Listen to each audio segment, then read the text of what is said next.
Hola amigos, les habla Joseph. Y les habla Gerardo. Escuchando el programa Derech Hashem, el camino de Dios, programa que llega a ustedes de parte del Ministerio Eshaim, el Ministerio del Árbol de la Vida, el árbol en que fuimos injertados. Bendito sea el Dios de Abraham, el Dios de Isaac, el Dios de Jacob, el Todopoderoso, que nos permite un día más estar aquí con ustedes en PAB 550, compartiendo la riqueza de la sabiduría y el conocimiento de las Sagradas Escrituras, la palabra del Todopoderoso, el Dios de Abraham, el Dios de Isaac, el Dios de Jacob, que nos permite cada mañana vivir. Él renueva su creación cada mañana, sus misericordias son nuevas cada mañana. Y para mí es un gusto estar con ustedes aquí, amigos. Eshaim, somos una escuela de pensamiento nazareno, donde enseñamos las raíces de la fe judeocristiana, aquello que usted conoce como el cristianismo primitivo, y llevamos a las personas a entender el pensamiento de los nazarenos en su contexto original, cómo los nazarenos veían al maestro de Nazaret, qué ellos esperaban, qué esperaban los israelitas en esa época al Mesías, qué es el concepto del Mesías a la luz de las Sagradas Escrituras, qué significa ser Mesías, y adicional a eso enseñamos los 5 libros de Moisés, siguiendo la tradición de los apóstoles que instituyeron la idea de o mejor dicho, el ordenamiento de que los gentiles tenían que observar una serie de reglas de pureza con el fin de poder escuchar a Moisés en la sinagoga. Los nazarenos nunca pensaron y nunca tuvieron en su mente en que se creara una nueva Biblia, que fuera a reemplazar un Nuevo Testamento, que reemplazara el Antiguo. Eso tiene su origen en tiempos muy posteriores de personas que la historia está ahí para demostrar que no tenían conocimiento del fundamento. Y nosotros estamos concentrados en esa idea de llevar a las personas a regresar a las fuentes, a regresar a la raíz, a comprender las ideas claramente judías que se encuentran en las Sagradas Escrituras, la revelación que recibió el pueblo de la luz, para asistir así a los gentiles que desean conocer al Dios de Abraham, Isaac y Jacob, a poder conocerlo de acuerdo a cómo está expresado en los sagrados textos. Y para mí es un honor estar aquí en PAB, como todos los domingos a las 7:30 de la mañana. Estamos media hora que aprovechamos al máximo. Casi no da, para compartir con ustedes lo que aprendemos semana tras semana cuando nos envolvemos en la Sagrada Escritura. Y tenemos también una página web, www.etshaim.com. Eshaim se escribe ETZJAIM. Y allí podrá encontrar diversidad de enseñanzas. También tenemos una página en YouTube donde transmitimos nuestras enseñanzas a los Shabbat a las 2 de la tarde en vivo. Estamos en el libro de Revelaciones, Geraldo. Ayer tuvimos la oportunidad de discutir un poco el capítulo 7 de Revelaciones. Y traje con el texto del capítulo 7, compartí con los hermanos presentes un extracto de la pseudografía, donde está el libro llamado Cuarto de Esdra, en la Septuaginta. Aparece como segunda de Esdra, capítulo 13, donde Esdra tiene una visión. Obviamente el autor no es Esdra.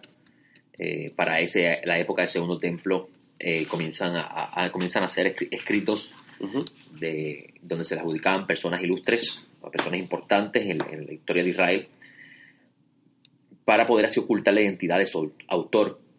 Y la razón de esto era porque era un tiempo difícil. Persecución. Mucha persecución. Y obviamente, pues, dentro de eso que se escribía de forma en código, se escribían secretos. Bien alegórico, bien difícil de comprender, de hecho, hay que estudiarlo con calma. Ese texto que leí ayer lo voy a volver a citar cuando lleguemos al capítulo 13 de Revelaciones. Porque ese capítulo 13 del segundo libro de Esdra, en la Septuaginta, cuarto de Esdra en la pseudografía, habla del Hijo del Hombre que sale de las aguas, donde él, con el fuego de su boca, va a exterminar a todas las naciones que se reúnan a hacer la guerra contra él. Y es bien interesante que en ese mismo libro de segunda de Esdra, vas a encontrar que él le pide al ángel que le está mostrando la visión la interpretación del sueño. Y el ángel está hablando en primera persona como si fuera el propio creador.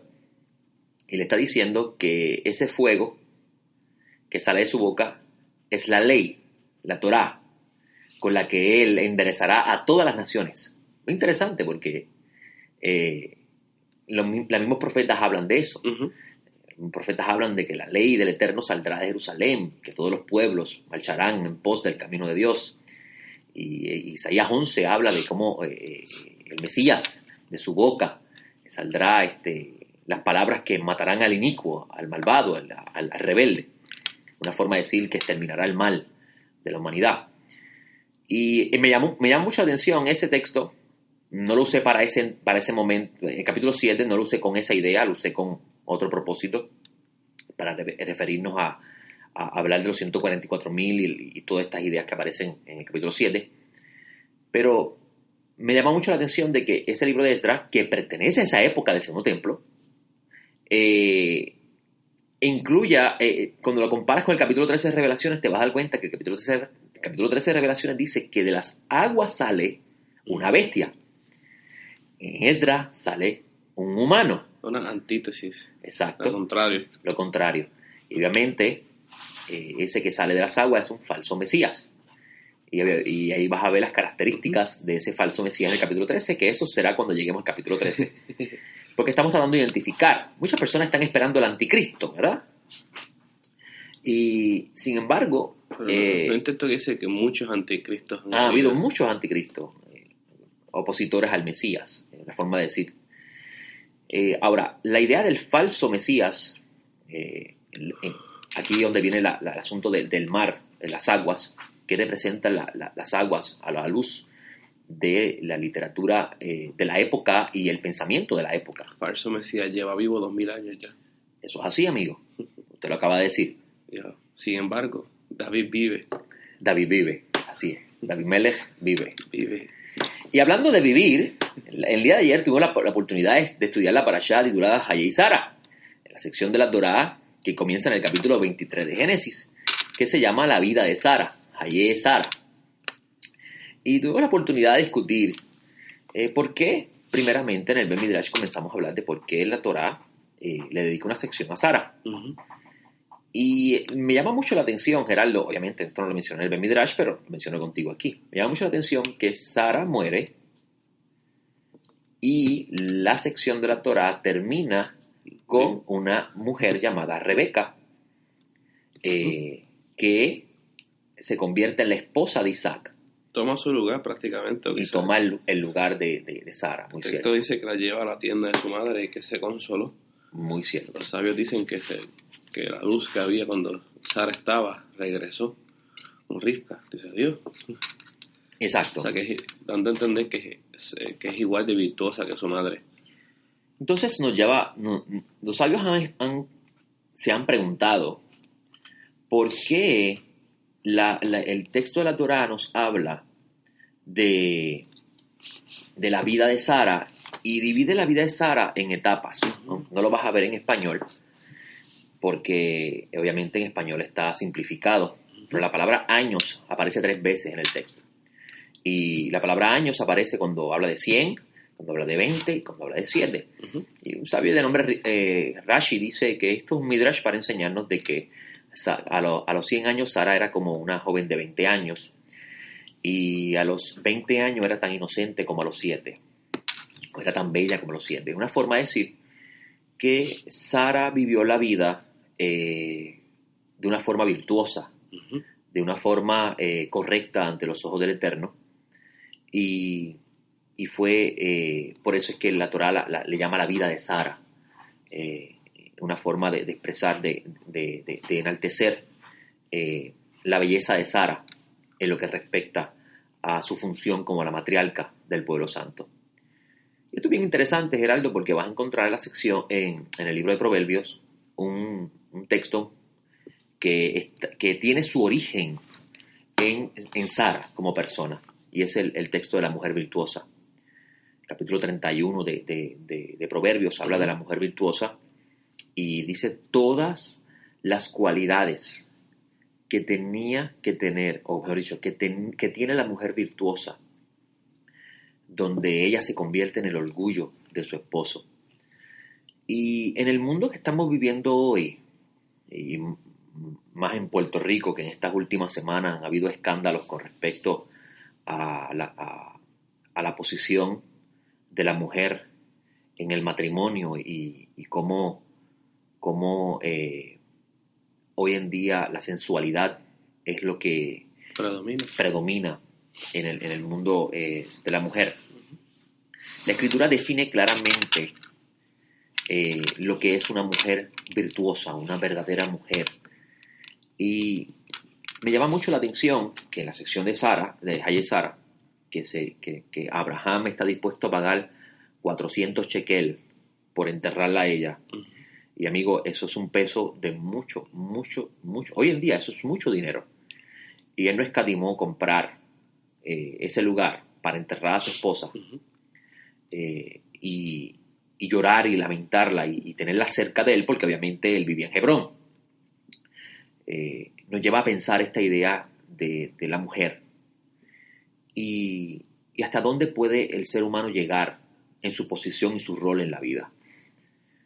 Yo creo, Geraldo, que nosotros, los que estamos caminando el camino de Dios, en el caso de la mujer, cada vez que a su alrededor ve que lo que se llama grande en el mundo feminista, cada vez que usted que camina el camino de Dios ve esa definición que se le da a la mujer en el mundo feminista, antes de ser tentado a pensar que es así, comienza a mirar a Sara y comienza a leer La mujer virtuosa y va a ver que la definición que el Eterno le da a la mujer es muy diferente a lo que la humanidad le da. Choca, hay un texto que dice que inclusive va a ser un poco controversial, que Sara le llamaba a su esposo Señor. Sí, le hablaba con mucho respeto. Mucho respeto, y eso... Y Abraham trató a su esposa con mucho respeto. A eso iba, a la contraparte, porque pues nuestra cultura que ha tendido al machismo toma todo esto a favor supuestamente del hombre, pero nunca esa ha sido la intención de la Escritura. Es como el texto de Pablo de Tarso, donde habla de que la mujer tiene que sujetarse al marido, uh-huh. Y ese texto, Geraldo, se ha utilizado grande, pero de una forma extrema, para el hombre justificar lo injustificable. Sin embargo, y ahí vamos a lo mismo, Geraldo, el desconocimiento, el absoluto desconocimiento de la forma de pensar del mundo judío, el mundo donde se construyen las Escrituras, uh-huh. No nos permite entender lo que dice Pablo. Cuando Pablo de Tarso dice que el hombre es la cabeza de la mujer y que la mujer tiene que sujetarse a su marido, ¿sabía usted, amigo que me escucha, usted varón, que escucha ese texto y lo puede utilizar para ser machista? En el mundo hebreo, en el mundo donde el pueblo de Israel se construye, en las Sagradas Escrituras se enseña que el hombre tiene la responsabilidad, uh-huh. de proveerle vivienda, comida, vestimenta, comida, joyas, es decir, embellecerla, uh-huh. Cuidado, protección, todo a la mujer. Para que esté feliz. Para que ella sea feliz. Uh-huh. Esto es importante, amigo que me escucha, porque cuando Shaul de Tarso dice que el hombre es la cabeza de la mujer, es que el hombre tiene una gran responsabilidad sobre la mujer. Es al revés, nosotros hemos pensado que es dominio y a los ojos de nuestro pueblo es responsabilidad. Una responsabilidad. Es que te hacen responsable por su bienestar. Eso es así. Y todas estas ideas salen de la Torá, Gerardo. Uh-huh. El huerto. Muy cierto. Y Adán y Eva dijo, cuida el huerto. ¿Qué tiene que ver eso conmigo? Bueno, es que tu esposa es muy comparable a un huerto y lo que tú siembres en ello es lo que vas a cosechar. Después no te quejes si tienes pinos y cardos, si lo que haces es estar todo el tiempo peleando. En esta sección también, Geraldo, discutimos el segmento donde habla de Abraham siendo anciano. Y voy a poner aquí un poco de chispa a nuestro programa. ¿Por qué la Torá va a repetir que Abraham era anciano si ya cuando vino el ángel a anunciarle que iban a tener un hijo, la Torá dice que eran ancianos los dos? Uh-huh. Porque hay una repetición de su ancianidad. ¿Acaso ya no era anciano? ¿Qué significa esto? Rejuveneció. Encontró la fuente de la juventud. No estaba aquí, estaba allá. Y para complicarlo un poco más, ¿por qué la Torá dice que el Eterno lo había bendecido en todo? Este texto, Geraldo, se utiliza mucho en el mundo de la cultura de la prosperidad para enseñar de que a los hijos de Dios los bendice con riqueza. Pues verdad, Abraham tiene riqueza, pero no tiene un hijo. Y le dice, me has dado de todo y de nada me sirve. Y el santo Mesías, cuando hizo su aparición, dijo un día, el Hijo del Hombre no tiene donde acostar su cabeza. Uh-huh. El Mesías dijo eso. Pero mira los profetas de antiguo, Eliseo, Elías, vivían en casas que la gente le hacía.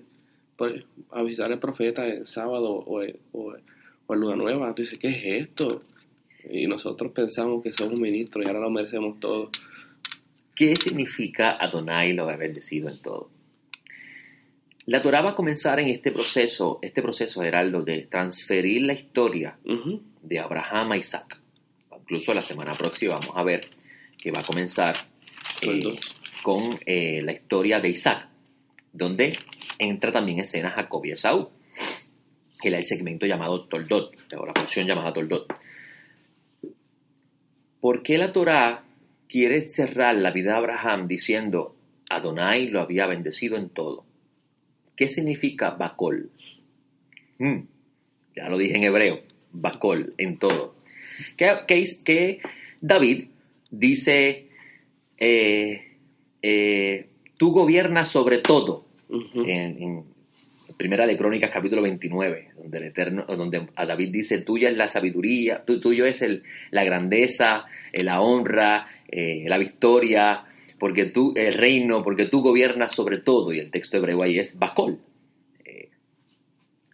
Obviamente la Torá es mucho más que un libro de historia, Gerardo. Y Shaul de Tarso, cuando le decía a los gentiles, ustedes son hijos de Abraham, ustedes son los hijos de la fe, no estaba hablando simplemente, no estaba presentando una idea teológica, estaba hablando de secretos que se encuentran, misterios que se encuentran en la Sagrada Escritura. Y la vez pasada estuvimos hablando aquí de que cuando el Eterno llamó a Abraham a salir de Ur de los Caldeos, esto representó para Abraham el dejar atrás todo. Dejar atrás todo. Y vivir en la incertidumbre. Donde es interesante, Heraldo, que en el libro de Jubileos, que pertenece a la época del Segundo Templo, este segmento donde habla de Abraham comprar la cueva de Maspelas para entejar a su esposa Sara, el libro de Jubileos, capítulo 19, dice, y nosotros, obviamente, una conversación entre un ángel con Moisés, en ese momento, nosotros probamos a Abraham a ver si tenía autocontrol, pues estaba llorando a su esposa y a la misma vez necesitaba un lugar para enterrarla.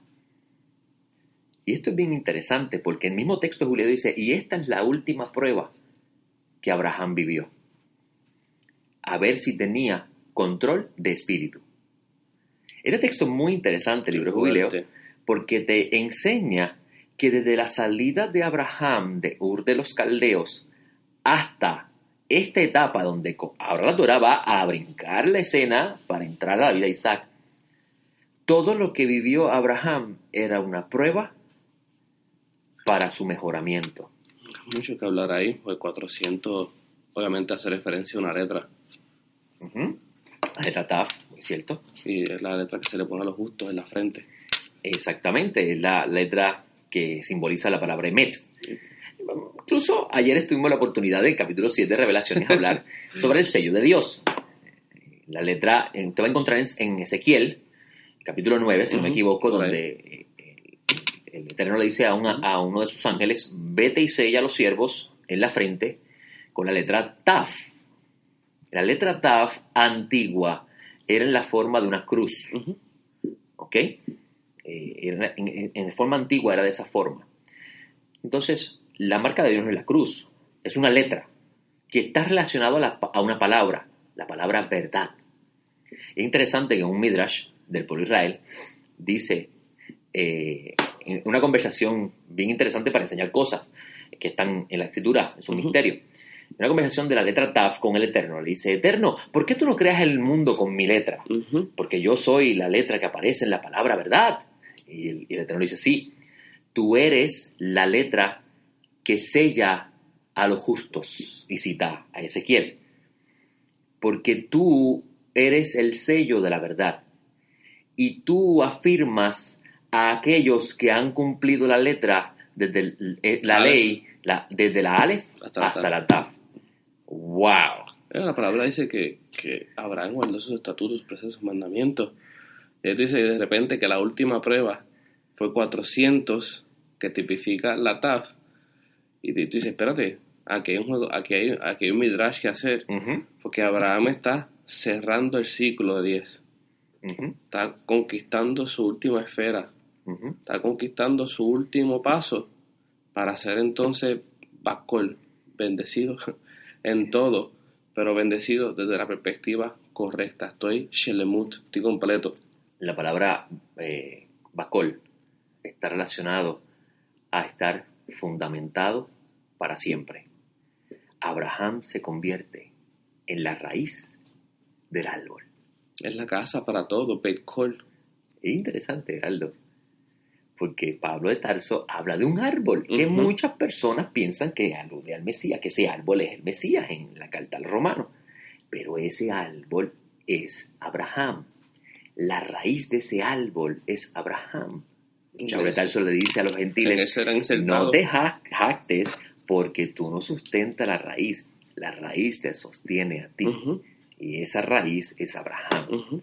Abraham se convirtió en el fundamento donde el Eterno iba a construir la familia, todo. Y es interesante esa idea porque usted podría ver este versículo 1 del capítulo 24. Y no en balde, Abraham está a la puerta del Seol, pero eso tengo 4 días.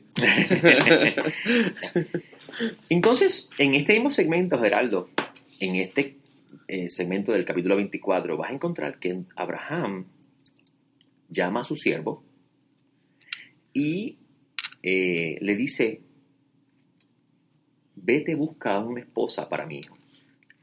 Muchas personas han utilizado este texto para aludir que ese siervo representa al Espíritu Santo que va a ir a buscar una novia. Eso está muy bonito. Un peche que puede... Pero la idea detrás de esto es que ese siervo va a hacer la función de un mensajero, de un shaliach, de un enviado, amigo, de un apóstol. Pablo el apóstol, Pedro el apóstol. Vamos entendiendo. Lo más curioso es que el texto dice que le dio todo su tesoro en 10 camellos, en 10 camellos. Él dice, espérate, what? Todo lo que Abraham logró conquistar ahora está en las manos de un siervo cuya función es encontrar esposa para su hijo. Es interesante, Geraldo, que en esta porción vas a encontrar que el siervo va caminando, llega a un lugar y hay un pozo. Y dice al Eterno, Dios de Abraham, que este siervo, la mujer que venga y me le pida de tomar, y me dé de tomar, y me dé a mí, y también le dé los camellos, sea la mujer que mi amo haya escogido para su hijo. Y llega esta mujer llamada Rebeca, y él le dice, dame de beber. Y tengo tiempo, ok, sí, dame de beber. Y ella va y toma agua y le da de tomar. Y viene ella y le da también de tomar a los camellos. Y inmediatamente que ella hace esto, este hombre toma los regalos y se los coloca a ella y la desposa para el hijo de su amo. ¿Qué cualidades, estamos hablando de la mujer virtuosa, qué cualidades vio este siervo en esta mujer para decir, esta es la que necesita el hijo de mi amo? Yo diría como que esta puede continuar con el legado de Abraham. Muy cierto. Abraham tenía una cualidad única y era que era un hombre bondadoso. Le abría sus tiendas a los visitantes que pasaban por su área y les daba, y sin darse cuenta hospedó ángeles. Eso está en hebreo. Nosotros conocemos la historia y sabemos quién es él. Ella no sabía. Ella no lo sabía. Para ella es otro extraño más. ¿Y qué motivación puede tener ella para darle agua a este hombre y a sus camellos? ¿Qué fue? Que vio el resplandor del oro en los camellos y dijo, esta es la oportunidad que estoy esperando. No. Ella accionó de la misma forma que acciona Abraham. Y su siervo, el siervo de Abraham, dijo, esta es la ideal para el hijo de mi amo. Y ella se convierte en la esposa de Isaac.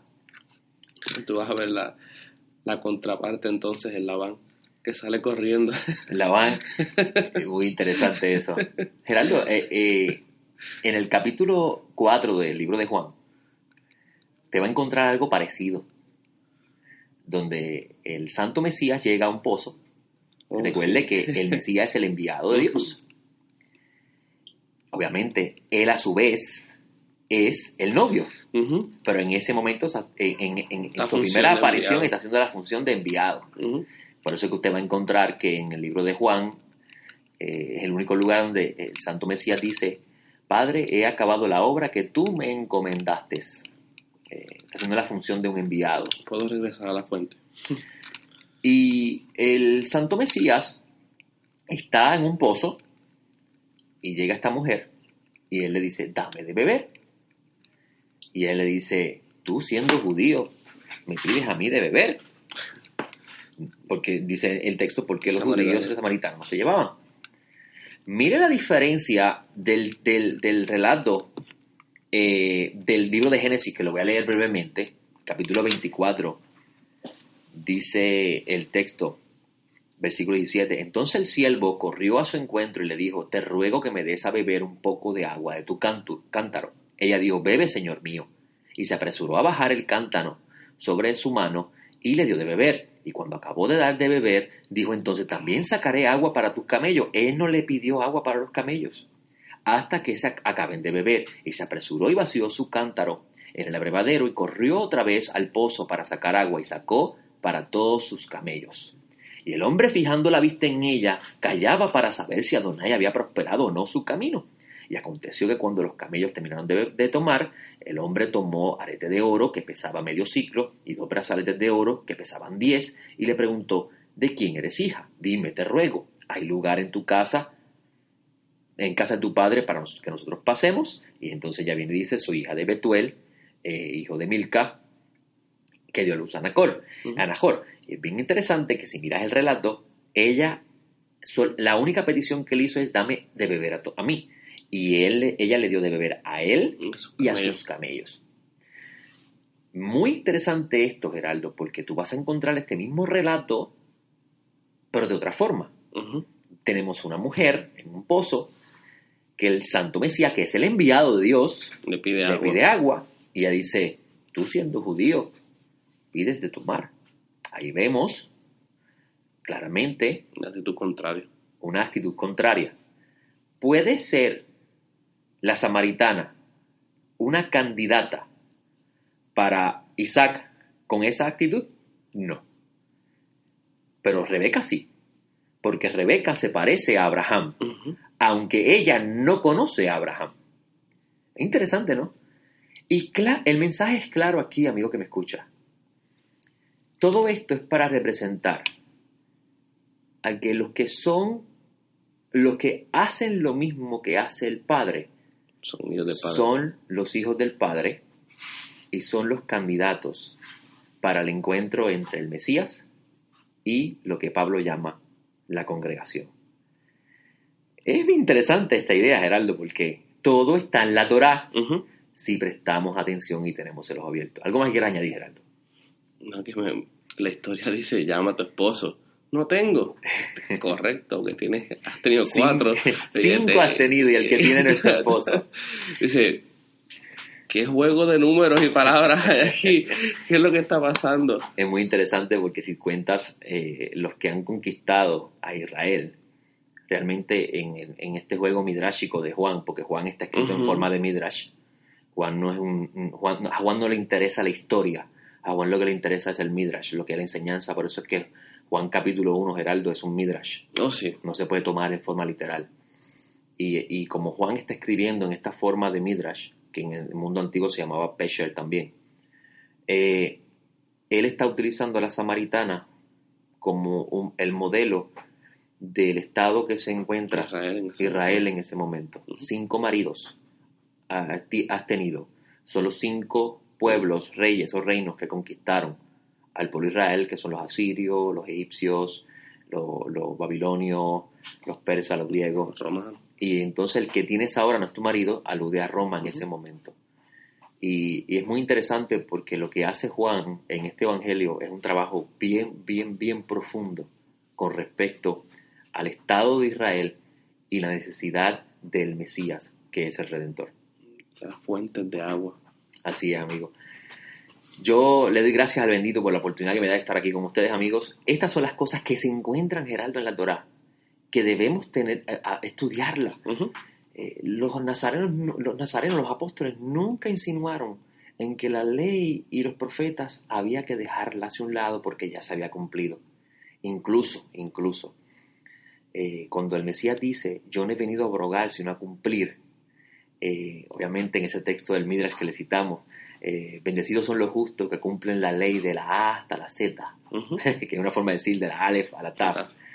Y el Mesías dice, Padre, yo acabé la obra que me encomendaste, devuélveme ahora al lugar donde estuve. Y muchas personas toman eso de una forma esotérica, espiritual, pero no entienden muchas de las cosas que el pueblo de Israel conoce Uh-huh. con respecto a el origen del humano y la función que tiene en este mundo. Y Pablo de Tarso, en sus enseñanzas, Geraldo, dice que el Mesías es el postrer Adán. Uh-huh. Yo estaba leyendo un libro que yo poseo, Shanei Luchot Habrit, de Eliyahu Monk, y él, en esta parashá Hayesara, él dice, habla sobre Adán, y él dice, en Adán estaban Todos. los genes de toda la humanidad. Y esto, cuando yo leí esto, yo dije, wow, qué interesante, porque Pablo de Tarso dice que los que tienen el gen de Adán mueren. En Adán todos mueren. En el nuevo Adán todos viven. Es decir, que todos los que tienen el gen del nuevo Adán viven. Eso es muy interesante, Geraldo. Yo no sé tú, pero es muy interesante. Y en el libro de Revelaciones vamos a ver que el proceso final de la redención se completa en el eterno develar todos los secretos relacionados a la redención. Uh-huh. El Mesías es parte de ese misterio. Abrir los rollos por completo. En el libro, en la pseudografía, en ese texto de Esdras, Geraldo, el texto que habla del Hijo del Hombre que sale de las aguas, hay un texto, en ese mismo texto dice que él está parado sobre un monte y una multitud pacífica con él. Y él le pregunta, Esdras en ese texto le pregunta al ángel, ¿qué es esto, esta visión? Y él le dice, este Hijo de Hombre está sobre el monte Sión. Wow. Y los que están con él son los hijos de Israel que estaban perdidos y regresaron. Las ovejas perdidas. Interesante, ¿no? Porque eso aparece en el libro de Revelaciones. Que, ¿no te parece curioso eso, Geraldo? Bueno, Palermo, yo creo que hemos cumplido nuestro tiempo. Le doy gracias a todos ustedes que nos escucharon hoy. Nos vemos la semana próxima. Dios mediante. Con el favor del cielo. Les hablo Joseph. Les hablo Gerardo. Usted escuchó el programa Derech Hashem, el camino de Dios.